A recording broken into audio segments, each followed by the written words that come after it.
નમસ્કાર બહેનો. ધોરણ 12 સમાજશાસ્ત્ર. આજે આપણે પાઠ નંબર 9ની ચર્ચા કરવાના છીએ. સામાજિક ધોરણભંગ, બાળ અપરાધ અને યુવા જંપો. આખો પાઠ 3 પોઈન્ટ ઉપર છે: ધોરણભંગ, બાળ અપરાધ અને યુવા જંપો. આ પાઠમાંથી અત્યાર સુધી બોર્ડમાં 12 માર્કના પ્રશ્નો પૂછાતા હતા. એક પ્રશ્ન એ વિભાગમાં, એક પ્રશ્ન બી વિભાગમાં, એક પ્રશ્ન સી વિભાગમાં, એક પ્રશ્ન ડી વિભાગમાં અને એક પ્રશ્ન ઈ વિભાગમાં. આમ ટોટલ 12 માર્કના પ્રશ્નો પૂછાતા હતા. પણ અત્યારે 30% કોર્સ ઘટાડેલો છે અને એને ધ્યાનમાં લેવામાં આવે તો કદાચ આ પાઠમાંથી 15 થી 17 માર્કનું પૂછાઈ શકે. હવે પછી એની પેપર સ્ટાઇલ રજૂ કરવામાં આવશે ત્યારે આપણે એની ચર્ચા કરશું. પણ અત્યારની સ્થિતિમાં 12 માર્કના પ્રશ્નો પૂછાય છે. આ પાઠમાં આપણે સામાજિક ધોરણભંગ કોને કહેવામાં આવે એની વ્યાખ્યા જોવાના છે. સામાજિક ધોરણભંગના 6 જેટલા લક્ષણો આપવામાં આવેલા છે. 6 લક્ષણોની ચર્ચા કરવાના છીએ. સામાજિક ધોરણભંગમાં અપરાધ અને સમાજ વિરોધી વર્તનની ચર્ચા કરવાના છીએ. બાળ અપરાધ કોને કહેવામાં આવે એની વ્યાખ્યાની ચર્ચા કરવાના છીએ. બાળ અપરાધના કારણોની ચર્ચા કરવાના છીએ, જેમાં 2 પ્રકારના કારણો છે: સામાજિક અને આર્થિક કારણ અને વ્યક્તિગત અને મનોવૈજ્ઞાનિક કારણ. ત્યાર પછી બાળ અપરાધીઓ માટેની સુધારણા માટેની સંસ્થાઓ 7 જેટલી આપવામાં આવેલી છે. 7માંથી ગમે તે એક પોઈન્ટ એ 3 માર્કના પ્રશ્નમાં અથવા 2 પોઈન્ટ લઈને 5 માર્કના પ્રશ્નમાં મૂકવામાં આવે. 7 કે 8 સંસ્થાઓ આપવામાં આવેલી છે, એની ચર્ચા કરવાના છે. ત્યાર પછી છેલ્લો મુદ્દો યુવા જંપો કોને કહેવામાં આવે, યુવા જંપાની વ્યાખ્યા જોવાના છે. યુવા જંપા માટેના પણ કારણો આપવામાં આવેલા છે, જેમાં પણ 2 પ્રકારના કારણો આપવામાં આવેલા છે. એ 2 કારણોની આપણે ચર્ચા કરવાના છીએ. આમ આ પાઠમાંથી 12 માર્કના પ્રશ્ન પૂછવામાં આવે છે. નવી પેપર સ્ટાઇલ કદાચ 28% કોર્સ ઘટાડવામાં આવેલો છે અને એને ધ્યાનમાં લેવામાં આવે તો કદાચ આ પાઠમાંથી 15 થી 17 માર્કનું પૂછવામાં આવે. શરૂઆત કરીએ. સામાજિક ધોરણભંગ, બાળ અપરાધ અને યુવા જંપો. એકમ 8ની ચર્ચા કરવામાં આવેલી છે, પણ એકમ 8ની આપણે ચર્ચા નથી કરી, કારણ કે આ પાઠમાંથી પ્રશ્નો પૂછાવાના નથી, કારણ કે બોર્ડમાં આ પાઠ કાઢી નાખવામાં આવ્યો છે. પંચાયતી રાજની ત્રિસ્તરીય વ્યવસ્થાની વાત કરવામાં આવેલી છે, જેની ચર્ચા આપણે કરેલી નથી. પણ 3 સ્તર ગ્રામ પંચાયત, તાલુકા પંચાયત અને જિલ્લા પંચાયતની વાત કરવામાં આવેલી હતી આગળ ચેપ્ટરમાં, પણ એની આપણે ચર્ચા કરી નથી. પણ દરેક સભ્ય પોતાના દરજ્જાને ધ્યાનમાં રાખીને ભૂમિકા ભજવતા હોય છે, પણ એ ભૂમિકા માટે ચોક્કસ પ્રકારના ધોરણો નક્કી કરવામાં આવેલા હોય છે અને આ ધોરણો પ્રમાણે જ વ્યક્તિ વર્તન કરે તો સમાજ વ્યવસ્થા વ્યવસ્થિત ચાલી શકે. ધોરણોનો આ માળખું વ્યક્તિગતને ભૂમિકા ભજવવા માટે માર્ગદર્શન પૂરું પાડતા હોય છે. સમાજ વ્યવસ્થા ચલાવવા માટે ચોક્કસ પ્રકારના ધોરણો નક્કી કરવામાં આવેલા હોય છે અને ધોરણો પ્રમાણે જ દરેક વ્યક્તિ પોતાની ભૂમિકા ભજવે. જે આપણે 11મા ધોરણમાં ભણી ગયા છે, ભૂમિકા કોને કહેવામાં આવે, ધોરણો કોને કહેવામાં આવે. જ્યારે કોઈ સભ્ય આ માળખામાં દર્શાવેલા ધોરણથી વિરુદ્ધનું વર્તન કરે ત્યારે ધોરણભંગની પરિસ્થિતિ નિર્માણ પામે છે. સમાજે આપેલા ધોરણ પ્રમાણે વ્યક્તિ વર્તન ન કરે અને કદાચ વિરુદ્ધ પ્રકારનું વર્તન કરે તો તે સમયે ધોરણભંગની પરિસ્થિતિ ઉદ્ભવતી જોવા મળે છે. આ પાઠમાં આપણે ધોરણભંગ વર્તન કોને કહેવામાં આવે એની વ્યાખ્યા જોવાના છે. એની 6 જેટલી લાક્ષણિકતાઓ આપવામાં આવેલી છે, એ લાક્ષણિકતાઓની ચર્ચા આપણે કરવાના છે. ત્યાર પછીના પોઈન્ટમાં આપણે બાળ અપરાધ કોને કહેવામાં આવે, યુવા જંપની પરિસ્થિતિ કોને કહેવામાં આવે એની ચર્ચા કરવાના છીએ. જેમાં આપણે જાણીએ છીએ ધોરણભંગ વર્તન અને ધોરણ અનુરૂપ વર્તન, જેમાં ધોરણભંગ વર્તનમાં 2 બાબતોનો સમાવેશ કરવામાં આવેલો છે.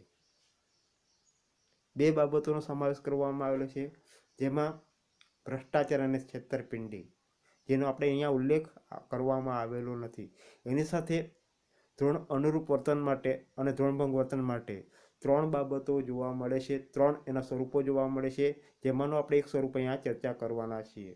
બાળ અપરાધ, અપરાધ અને એનોમી. આ 3 બાબતો એ ધોરણભંગ વર્તન સાથે સંકળાયેલી બાબત છે. સમાજમાં પ્રવર્તમાન નિયમો માટે સમાજ વ્યવસ્થામાં સામાજિક ધોરણ શબ્દ પ્રયોજવામાં આવેલો છે. સમાજ વ્યવસ્થામાં ચોક્કસ પ્રકારના નિયમો ઘડવામાં આવેલા છે અને એ નિયમો માટે સમાજશાસ્ત્રમાં સામાજિક ધોરણ શબ્દ વાપરવામાં આવેલો છે. સામાજિક ધોરણ કોને કહેવામાં આવે, જેની ચર્ચા આપણે 11મા ધોરણમાં કરેલી છે. વ્યક્તિનું કેવું વર્તન યોગ્ય ગણાય અને કેવું વર્તન અયોગ્ય ગણાય એ અંગેના લેખિત નિયમોને સામાજિક ધોરણ તરીકે ઓળખવામાં આવે છે. સામાજિક ધોરણો સાર્વત્રિક રીતે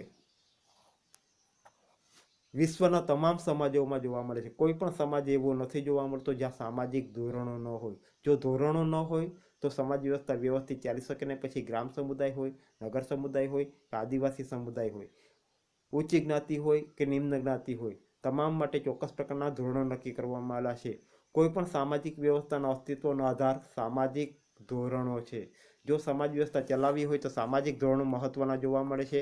સામાજિક ધોરણને ધ્યાનમાં રાખીને સમાજ વ્યવસ્થા અસ્તિત્વ ટકાવી રાખેલું જોવા મળે છે અથવા ટકી રહેલું જોવા મળે છે. આ ધોરણો જ સમાજના સભ્યોને વર્તન કરવા અંગે માર્ગદર્શન પૂરું પાડતા હોય છે. ચોક્કસ પ્રકારના ધોરણો નક્કી કરવામાં આવેલા હોય છે અને એ ધોરણોને ધ્યાનમાં રાખીને દરેક વ્યક્તિ પોતાનું વર્તન કરતા હોય છે અને એ કઈ રીતે વર્તન કરવું એ માર્ગદર્શન મોટાભાગે ધોરણો કે નિયમો દ્વારા પૂરું પાડવામાં આવતું હોય છે. સામાજિક ધોરણ એ સમાજ વ્યવસ્થાનો પાયો છે અને સમાજની વ્યવસ્થા ધોરણના આધાર પર રચાયેલી ઇમારત છે. સામાજિક ધોરણ વગર સમાજ વ્યવસ્થા વ્યવસ્થિત ચાલી શકે નહીં અને એને ધ્યાનમાં રાખીને સામાજિક વ્યવસ્થા માટે સામાજિક ધોરણ એ પાયો છે અને એ વ્યવસ્થા ટકાવી રાખવા માટે એની ચણાયેલી ઇમારત વ્યવસ્થિત હોવી જોઈએ. કલ્પના કરો વિદ્યાર્થીઓ કે તમે જે શાળામાં અભ્યાસ કરો છો તે શાળાનો કોઈ નિયમ જ ન હોય તો શાળાનું અસ્તિત્વ સંભવી શકે નહીં. શાળામાં ચોક્કસ પ્રકારના નિયમો ઘડવામાં આવેલા છે, એટલા માટે જ શાળા વ્યવસ્થિત ચાલતી હોય છે. જો નિયમ જ ન ઘડવામાં આવેલા હોય તો વિદ્યાર્થી ગમે ત્યારે આવે, શિક્ષકો ગમે ત્યારે આવે, ગમે ત્યારે જઈ શકે. જો નિયમો ન ઘડવામાં આવેલા હોય તો શાળા જેવી શિક્ષણ સંસ્થા વ્યવસ્થિત ચાલી શકે નહીં. આમ દરેક સંસ્થાઓ માટે ચોક્કસ પ્રકારના ધોરણો નક્કી કરવામાં આવેલા હોય. એ પછી શિક્ષણ સંસ્થા હોય, ધાર્મિક સંસ્થા હોય, આર્થિક સંસ્થા હોય કે રાજકીય સંસ્થા હોય, દરેક સંસ્થાના ચોક્કસ પ્રકારના નિયમો ઘડવામાં આવેલા હોય છે અને એ નિયમો પ્રમાણે જ ચાલે તો જ સમાજ વ્યવસ્થા વ્યવસ્થિત ચાલી શકે. દરેક સંસ્થાઓના ચોક્કસ પ્રકારના નિયમો હોય છે. અહીંયા શાળાની વાત કરવામાં આવેલી છે. શાળામાં પણ ચોક્કસ પ્રકારના નિયમો ઘડવામાં આવેલા હોય છે, ચોક્કસ સમય નક્કી કરવામાં આવેલો હોય છે, કયા વર્તન કરવા એ માટેના નિયમો ઘડવામાં આવેલા હોય છે. સામાજિક ધોરણ દ્વારા જ સમાજ સભ્યના વર્તનનું નિયંત્રણ કરી એકતા, સુગ્રથન અને સાતત્ય જળવાઈ રહે તે માટેના પ્રયત્ન કરે છે. આવો પ્રયત્ન સમાજમાં સમૂહ જીવનના વાતાવરણ સર્જન કરે છે અને સામાજિક સંબંધો બાંધવામાં તથા વ્યક્તિની જરૂરિયાતો પૂર્ણ કરવામાં મદદરૂપ થાય તેવું વર્તન કરવા માટે પ્રેરે છે. સમાજ વ્યવસ્થા વ્યવસ્થિત ચલાવવા માટે, સમૂહ જીવન વ્યવસ્થિત ચલાવવા માટે, ચોક્કસ પ્રકારનું વાતાવરણ ઊભું કરવા માટે ચોક્કસ પ્રકારના નિયમો ઘડવામાં આવેલા હોય છે અને નિયમો પ્રમાણે જ જો વ્યક્તિ વર્તન કરે તો સમાજ વ્યવસ્થા વ્યવસ્થિત ચાલી શકે. સામાજિક ધોરણનું પાલન કરવાના સંદર્ભમાં સમાજમાં 2 પ્રકારના વર્તન જોવા મળે છે. બેનો ખાસ ધ્યાનમાં રાખજો, એ પ્રશ્ન 1 માર્કના પ્રશ્નમાં પ્રશ્ન પૂછી શકાય. સામાજિક ધોરણોનું પાલન કરવાના સંદર્ભમાં કયા 2 પ્રકારના વર્તન જોવા મળે છે?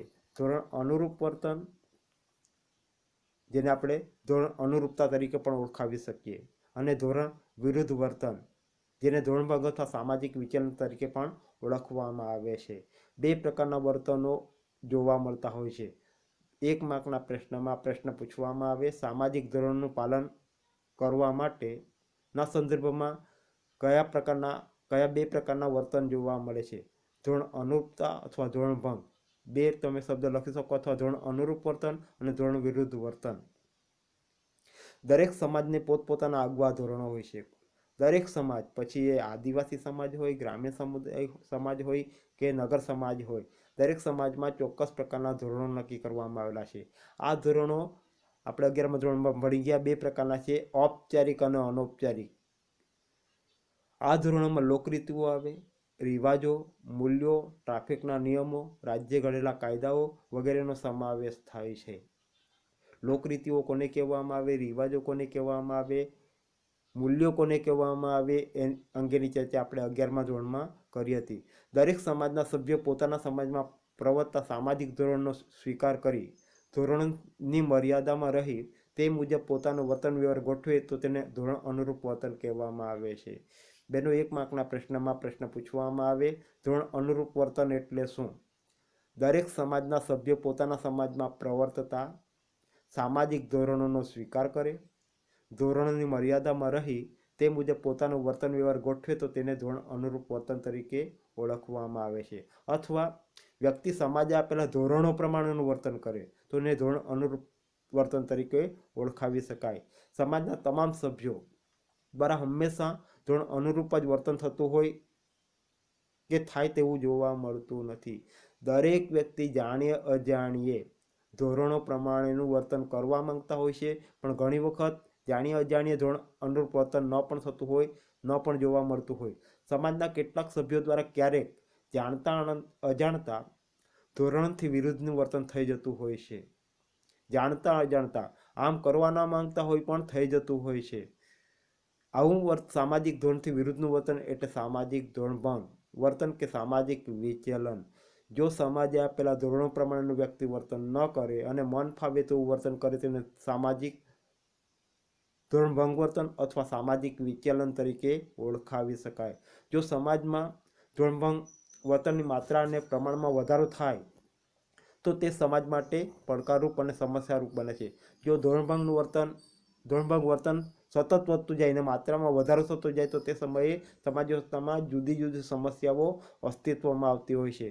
સમાજની એકતા અને સુગ્રસન જોખમાય છે. તેથી સમાજશાસ્ત્રમાં સામાજિક ધોરણભંગ વર્તનનો અભ્યાસ કરવામાં આવેલો છે. જો સમાજ વ્યવસ્થા વ્યવસ્થિત ચલાવવી હોય તો સમાજે આપેલા ધોરણો દરેક સંસ્થાએ પાળવા જોઈએ, તો જ સમાજ વ્યવસ્થા વ્યવસ્થિત ચાલી શકે. જો સમાજે આપેલા ધોરણ પ્રમાણેનું વ્યક્તિ વર્તન ન કરે તો તે સમયે જે કાંઈ નિયમો હોય છે એ નિયમો ન પાળવામાં આવે તો સમાજ વ્યવસ્થા અસ્તવ્યસ્ત થઈ જતી હોય છે અને એ સમયે જ મોટાભાગે ધોરણભંગ વર્તન અસ્તિત્વમાં આવતું હોય છે. અને સમાજ વ્યવસ્થા જાળવવા માટે ધોરણભંગ વર્તનમાં કઈ બાબતોનો સમાવેશ કરવામાં આવેલો છે એનો અભ્યાસ કરવો જરૂરી છે. સામાજિક ધોરણભંગ વર્તનની વ્યાખ્યા. બેનો ખાસ ધ્યાનમાં રાખજો, 2 માર્કના પ્રશ્નમાં પ્રશ્ન પૂછવામાં આવે અથવા 3 માર્કના પ્રશ્નમાં પ્રશ્ન પૂછવામાં આવે તો અહીં આગળ આપવામાં આવેલી બધી વ્યાખ્યાઓની ચર્ચા કરવી પડશે. બધી વ્યાખ્યાઓની ચર્ચા કરવી પડશે. જો 2 માર્કના પ્રશ્નમાં પ્રશ્ન પૂછવામાં આવે તો તમે ગમે તે વ્યાખ્યા લખી શકશો અથવા નામ સહિત વ્યાખ્યા પૂછવામાં આવેલી હશે તો એ જ વ્યક્તિની વ્યાખ્યા હોવી જોશે. જેમાં હોર્ટન અને હન્ટની વ્યાખ્યા છે. સમાજના ધોરણોનું અનુસરણ કરવાની કોઈ પણ નિષ્ફળતા એટલે સામાજિક ધોરણભંગ. બેનો એક જ લીટીની વ્યાખ્યા છે અને 2 માર્કના પ્રશ્નમાં પ્રશ્ન પૂછવામાં આવે અથવા 1 માર્કના પ્રશ્નમાં પૂછવામાં આવે અથવા 5 માર્કના પ્રશ્નમાં પ્રશ્ન પૂછવામાં આવે. ધોરણભંગ વર્તન એટલે શું? ધોરણભંગ વર્તનની લાક્ષણિકતાઓ સમજાવો તો તમે ગમે તે વ્યાખ્યા લખી શકશો. સમાજના ધોરણોનું અનુસરણ કરવાની કોઈ પણ નિષ્ફળતા. દરેક વ્યક્તિ ધોરણો પ્રમાણેનું અનુસરણ એટલે કે એ પ્રમાણેનું વર્તન કરવા માંગતો હોય છે, પણ એમાં નિષ્ફળતા ઉદ્ભવે તો તે સમયે સામાજિક ધોરણભંગ અસ્તિત્વમાં આવતું હોય છે. ત્યાર પછી બીજી વ્યાખ્યા છે માર્શલ કિડનાર્ડની વ્યાખ્યા. સમાજ દ્વારા અમાન્ય કે પ્રતિબંધિત દિશામાં સભ્યનો સામાજિક વ્યવહાર સહ્ય વર્તનની સીમાની બહાર જાય તેને સામાજિક ધોરણભંગ કહેવામાં આવે છે. સહ્ય વર્તનની સીમાની વાત કરવામાં આવે છે. અમુક હદ સુધી ખરાબ વર્તન કરવામાં આવે તો ચલાવી લેવામાં આવે છે, પણ એ સીમાની બહાર જાય તો તેને સામાજિક ધોરણભંગ તરીકે ઓળખવામાં આવે છે. પ્રતિબંધિત દિશાઓમાં સભ્યનો સામાજિક વ્યવહાર અમુક હદ સુધી સહ્ય ગણવામાં આવે છે. એ હદ વટાવી ગયા પછી જો એ ખરાબ વર્તન કરે તો એને સામાજિક ધોરણભંગ તરીકે ઓળખવામાં આવે છે.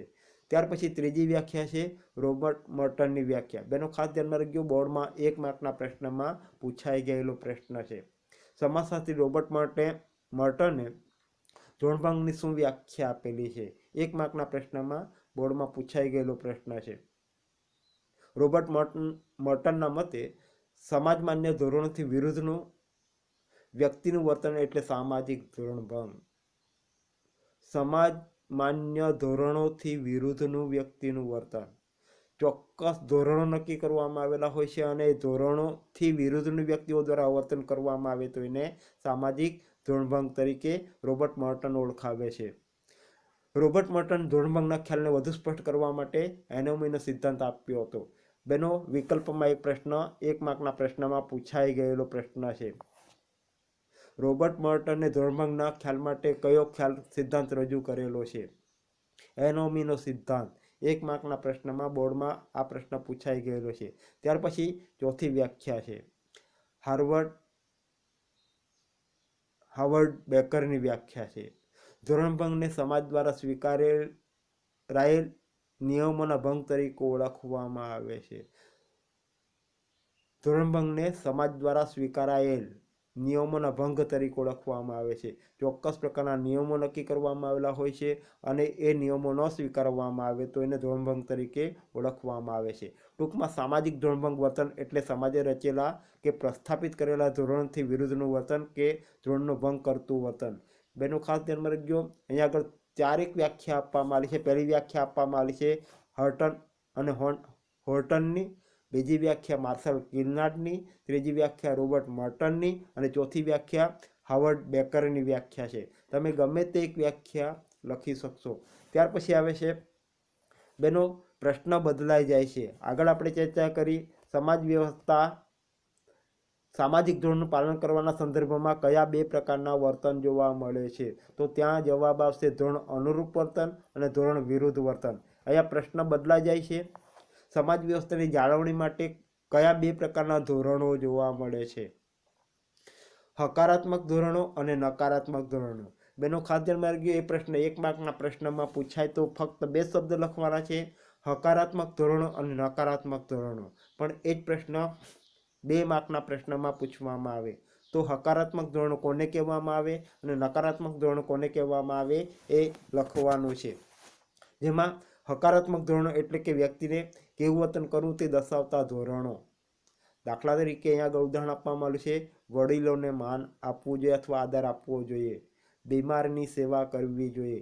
હકારાત્મક ધોરણો અહીંયા આગળ શિક્ષકોને માન આપવું જોઈએ. હકારાત્મક ધોરણ એટલે કે વ્યક્તિએ કેવું વર્તન કરવું તે દર્શાવતા ધોરણો છે. જ્યારે નકારાત્મક ધોરણ એટલે કે વ્યક્તિએ કેવું વર્તન ન કરવું તે દર્શાવતા ધોરણો. કયા પ્રકારનું વર્તન ન કરી શકાય? દાખલા તરીકે ચોરી ન કરવી, હિંસા ન કરવી, જેને આપણે નકારાત્મક ધોરણ તરીકે ઓળખાવી શકીએ. આમ સમાજ વ્યવસ્થાની જાળવણી માટે 2 પ્રકારના ધોરણો છે. 1 માર્કના પ્રશ્નમાં પૂછાય તો ફક્ત પોઈન્ટ લખવાના છે, હકારાત્મક ધોરણો અને નકારાત્મક ધોરણો. પણ 2 જ માર્કના પ્રશ્નમાં હોય તો એ સમજાવવાનું છે. ત્યાર પછી એમ કહી શકાય કે સામાજિક ધોરણ વ્યક્તિનું કયું વર્તન યોગ્ય છે અને કયું વર્તન અયોગ્ય છે, કયું વર્તન ઉચિત છે અને કયું વર્તન અનુચિત છે તે અંગેની સ્પષ્ટતા કરી આપતા ધોરણો હોય છે. એટલે કે સામાજિક ધોરણો કોને કહેવામાં આવે? વ્યાખ્યા છે વ્યક્તિનું કેવું વર્તન યોગ્ય ગણાય અને કેવું વર્તન અયોગ્ય ગણાય એ અંગેના લેખિત નિયમોને સામાજિક ધોરણ તરીકે ઓળખવામાં આવે છે. સામાજિક ધોરણના નિર્માણમાં વ્યક્તિ અને સમાજ બંને પરસ્પર ગાઢ રીતે સંકળાયેલા છે. એટલે અહીંયા ઉલ્લેખ કરી શકાય કે ધોરણને સમાજનું કે સમૂહનું સમર્થન મળે છે. એવા ધોરણને સામાજિક ધોરણ કહેવામાં આવે છે. જો સમાજનું સમર્થન ન મળતું હોય તો એવા ધોરણને આપણે સામાજિક ધોરણ તરીકે ઓળખાવી શકતા નથી. પણ એને સમાજનું કે સમૂહનું સમર્થન મળતું હોય એને જ આપણે સામાજિક ધોરણ તરીકે ઓળખાવી શકીએ. તમામ પ્રકારના ધોરણને આપણે સામાજિક ધોરણો કહી શકતા નથી. સમાજ દ્વારા રચાયેલા કે ઘડાયેલા આ ધોરણનું પાલન કરીને વ્યક્તિ સામાજિક વ્યવસ્થાની જાળવણીમાં યોગદાન આપે છે. મોટાભાગે સમાજ દ્વારા કે સમૂહ દ્વારા માન્યતા પ્રાપ્ત થયેલી હોય એવા ધોરણોને સામાજિક ધોરણ તરીકે ઓળખાવી શકાય. ઘણી વખત સમાજ વ્યવસ્થામાં કેટલાક સમાજોમાં આ પ્રકારના ધોરણો ન પણ સ્વીકારેલા હોય તો એને ધોરણભંગ વર્તન તરીકે ઓળખાવી શકાતા નથી. ત્યાર પછી ધોરણભંગ વર્તનના લક્ષણો અથવા લાક્ષણિકતાઓ. બેનો ખાસ ધ્યાનમાં રાખજો, 2 માર્કના પ્રશ્નમાં કોઈ એક પોઈન્ટ કાઢીને પોઈન્ટની વિગતો પણ પૂછવામાં આવે છે અથવા સામાજિક ધોરણભંગ વર્તનના લક્ષણો જણાવો 2 માર્કના પ્રશ્નમાં પૂછવામાં આવે તો 6 મુદ્દા આપવામાં આવેલા છે. 6 મુદ્દાની વિગતો લખવાની છે. પણ કોઈ એક પોઈન્ટ કાઢીને એ 2 માર્કના પ્રશ્નમાં મૂકવામાં આવે. દાખલા તરીકે સામાજિક ધોરણભંગ વર્તન સાપેક્ષ છે સમજાવો. સામાજિક ધોરણભંગ વર્તન એ સાર્વત્રિક ઘટના છે, સમજાવો.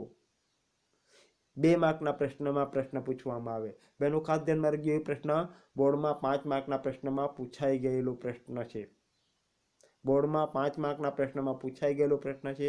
સામાજિક ધોરણભંગ વર્તન કોને કહેવામાં આવે? એના લક્ષણો જણાવો અથવા એની લાક્ષણિકતાઓ સમજાવો. લક્ષણોના બદલે લાક્ષણિકતા શબ્દ પણ વાપરી શકાય છે. જેમાં પહેલી લાક્ષણિકતા છે, સામાજિક ધોરણભંગ વર્તન એ સાર્વત્રિક છે. સામાજિક ધોરણભંગ વર્તન એ સાર્વત્રિક ઘટના છે. આ વાર્તનિક ઘટના છે. સમાજમાં પ્રસ્થાપિત ધોરણો વ્યક્તિના વર્તનમાં અભિપ્રેત થતા હોય છે. કેટલાક વર્તનો વ્યક્તિ જન્મતાની સાથે શીખીને આવતા હોય છે અથવા શીખવવામાં આવતા હોય છે. જેમ જેમ એનો વિકાસ થતો જાય તેમ તેમ એને શીખવવામાં આવતા હોય છે. ધોરણના સંદર્ભમાં જ વ્યક્તિ સમાજમાં પોતાના વર્તન વ્યવહાર કરતો હોય છે. સમાજે આપેલા ધોરણો પ્રમાણે જ વ્યક્તિ વર્તન કરવા માંગતો હોય છે અને કરતો હોય છે. આ અર્થમાં ધોરણ અનુરૂપતા અને ધોરણભંગ એ વાર્તનિક ઘટના છે. એટલે કે કેવા કુટુંબમાં એનો જન્મ થાય છે, એના આધારે એને સામાજિકરણ પ્રાપ્ત થાય છે અને એના આધારે ધોરણ અનુરૂપ વર્તન અને ધોરણભંગ વર્તન બંને જોવા મળતા હોય છે. એટલે અહીંયા આગળ ધોરણ અનુરૂપતા અને ધોરણભંગ એ વાર્તનિક ઘટના છે. કુટુંબ, મિત્ર જૂથ, શાળા કે એમાંથી પ્રાપ્ત કરતા હોય છે. આમાં અહીંયા આગળ સામાજિક ધોરણભંગ વર્તન એ વાર્તનિક ઘટના છે. બીજું છે સામાજિક ધોરણભંગ વર્તન એ સાર્વત્રિક ઘટના છે. કોઈ પણ સમાજ એવો નથી જોવા મળતો જેમાં સામાજિક ધોરણભંગ વર્તન ન થતું હોય. દરેક સમાજ વ્યવસ્થામાં સામાજિક ધોરણભંગ વર્તન થતું જોવા મળે છે. વિશ્વનો કોઈ પણ સમાજ, પછી તે સાદો સમાજ હોય કે વિકસિત સમાજ હોય, ગ્રામ સમુદાય હોય કે નગર સમુદાય હોય, ધાર્મિક સમુદાય હોય કે આદિવાસી સમુદાય હોય, મોટાભાગે દરેક સમાજ વ્યવસ્થામાં સામાજિક ધોરણો જોવા મળતા હોય છે.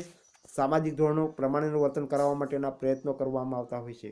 સામાન્યતઃ સમાજનો દરેક સભ્ય ધોરણનું પાલન કરી વર્તન કરે એ ઈચ્છનીય હોય છે.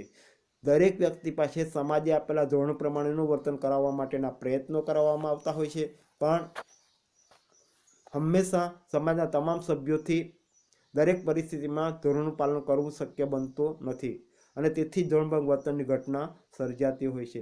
દરેક સમાજ વ્યવસ્થામાં દરેક વ્યક્તિ દરેક પરિસ્થિતિમાં ધોરણો પ્રમાણેનું વર્તન કરે જ છે એવું કહી શકાતું નથી અને ઘણી વખત ધોરણો પ્રમાણેનું વર્તન ન કરતું હોય છે અને એને ધ્યાનમાં રાખીને ધોરણભંગ વર્તનની ઘટના સર્જાતી હોય છે અથવા ઉદ્ભવતી હોય છે.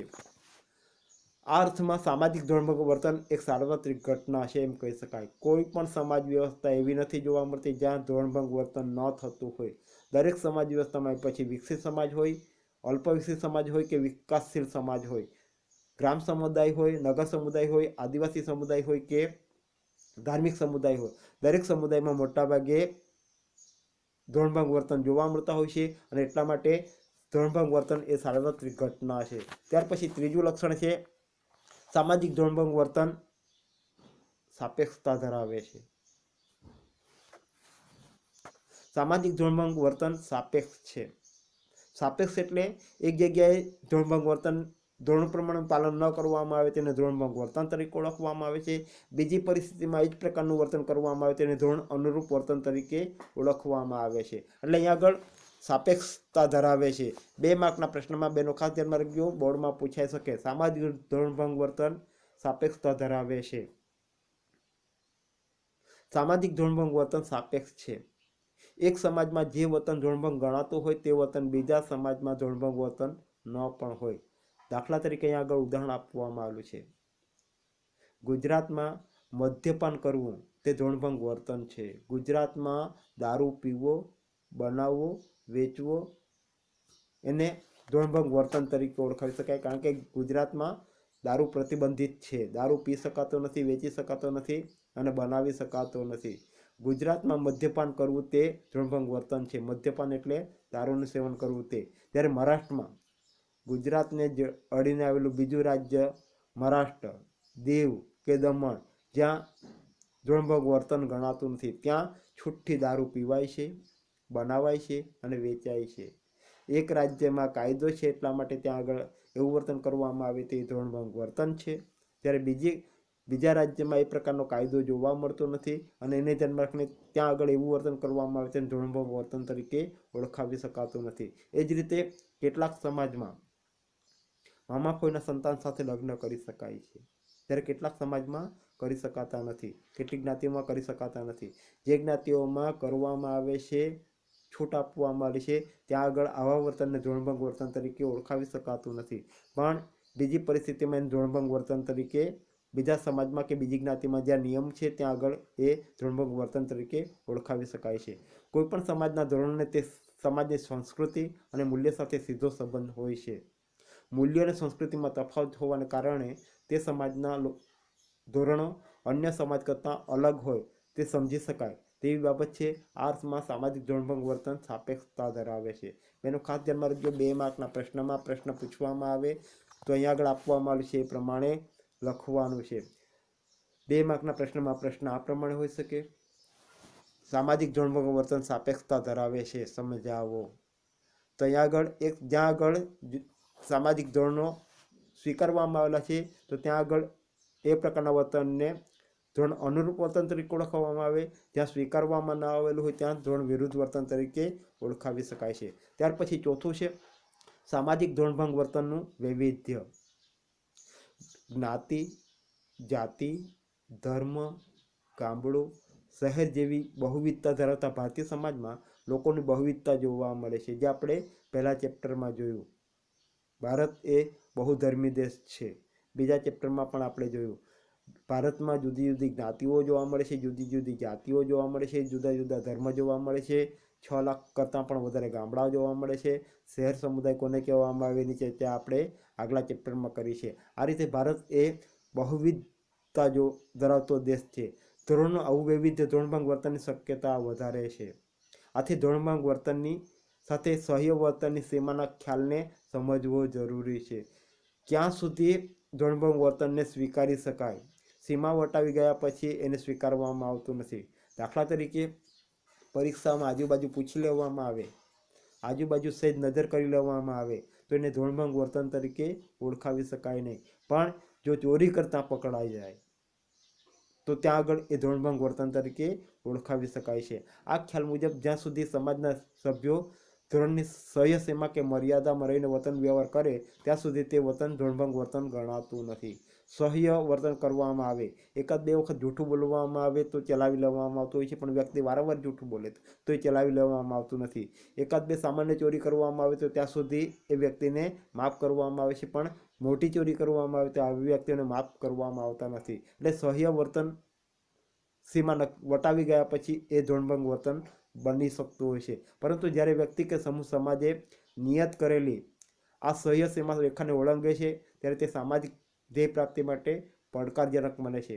આથી વ્યક્તિનું કે સમૂહનું આવું વર્તન ધોરણભંગ વર્તન બને છે. ત્યાર પછી આગળનું લક્ષણ છે 5મું લક્ષણ અથવા લાક્ષણિકતા. સામાજિક ધોરણભંગ વર્તન સામાજિક અપેક્ષાઓથી વિરુદ્ધનું વર્તન છે. અપેક્ષાઓ રાખવામાં આવેલી હોય છે એના કરતાં વિરુદ્ધનું વર્તન જોવા મળતું હોય છે. દરેક સમાજ પોતાના અસ્તિત્વને ટકાવવા, વ્યક્તિના વર્તનનું નિયંત્રણ કરવા સામાજિક ધોરણો ઘડે છે. દરેક સમાજ, પછી ગ્રામ સમાજ હોય, નગર સમાજ હોય કે આદિવાસી સમાજ હોય, દરેક સમાજમાં ચોક્કસ પ્રકારના ધોરણ નક્કી કરવામાં આવેલા હોય છે. અસ્તિત્વ ટકાવી રાખવા માટે ધોરણ ઘડવામાં આવેલા હોય છે. તેથી સ્વાભાવિક રીતે જ સામાજિક ધોરણ સાથે સામાજિક અપેક્ષાઓ જોડાયેલી હોય છે. દરેક સમાજના વ્યક્તિઓ પોતાના સમાજના વ્યક્તિઓ સમાજ પ્રમાણે, સમાજના ધોરણો પ્રમાણેનું વર્તન કરે એ પ્રમાણની અપેક્ષા રાખવામાં આવતી હોય છે. સામાજિક વ્યવસ્થાની જાળવણી થાય, સામાજિક સંવાદિતા ટકી રહે અને સામાજિક ધ્યેયોની પ્રાપ્તિ સરળ બને તે માટે સમાજ પોતાના સભ્યો પાસેથી ધોરણ અનુરૂપ વર્તનની અપેક્ષા રાખતો હોય છે. સમાજની આ અપેક્ષાથી વિરુદ્ધનું વર્તન સામાજિક ધોરણભંગ વર્તન તરીકે ઓળખાવી શકાય. દરેક સમાજ પોતાના સમાજના વ્યક્તિઓ સમાજે આપેલા ધોરણો પ્રમાણેનું વર્તન કરે એ માટેની અપેક્ષા રાખતા હોય છે. પણ એ પ્રકારનું વર્તન ન કરવામાં આવે તો તે સમયે ધોરણ વિરુદ્ધનું વર્તન અસ્તિત્વમાં આવતું હોય છે. ધોરણભંગ વર્તન અસ્તિત્વમાં આવતું હોય છે અને ધોરણભંગ વર્તન તરીકે ઓળખાવી શકાય. ત્યાર પછી છેલ્લી લાક્ષણિકતા છે સામાજિક ધોરણભંગ વર્તન અનિચ્છનીય સામાજિક વર્તન છે. વ્યક્તિ કે સમૂહમાં જે વર્તનની સામાજિક વ્યવસ્થા તંત્રો ખોરવાય તેવી સ્થિતિ સમાજના મોટાભાગના લોકો માટે હંમેશા અનિચ્છનીય હોય છે.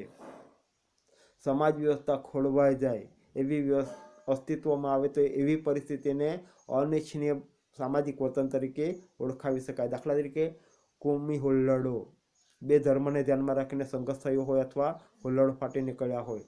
નક્સલવાદ, નશીલા દ્રવ્યોની હેરાફેરી જેવી અનેક પરિસ્થિતિ મોટાભાગના લોકો માટે અનિચ્છનીય હોય છે.